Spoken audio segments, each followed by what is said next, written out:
Gusto natin mga inday yung talbos ng ating sayote. Ganito lang siya ganito lang mga inday maglinis. Yan, ito lang yung kinukuha ko, yung dulo. Dulo lang para malambot. Nasanay na rin ako mga inday sa lutong Ilocano, yung mga gulay-gulay nila dito. Marami palang kinakain dito na hindi kinakain sa amin. Katulad nitong sayote mga inday, talbos ng sayote sa amin. Hindi ko alam ito kainin at saka wala naman ng ganito sa amin. Tapos yung bunga ng malunggay, hindi rin sa amin kinakain yan mga inday, yung bunga ng malunggay. Dito ko lang din natikman. Lahat ng gulay na hindi ko natitikman sa amin, natikman ko na dito.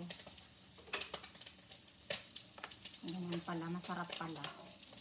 Yung katulad ng saluyot din mga inday, hindi ko rin yan alam kainin dati.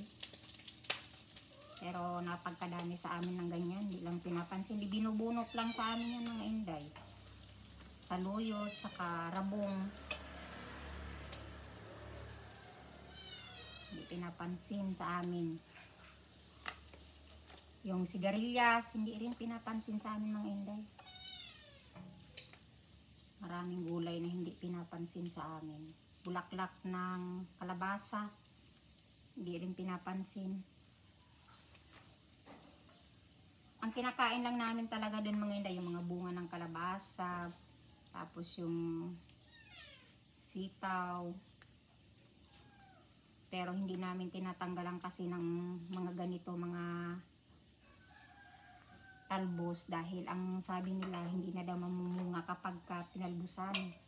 Kaya hindi nila tinatanggalan. Talbos ng ampalaya, hindi din namin yung kinakain. Dito pala mga inday sa lugar ng asawa ko ay napagkasarap pala ng mga gulay na yan. Hindi lang namin alam pala gulayin sa lugar namin. Dito pala mahal. Ayan mga inday. Ay, napagkadaming basura.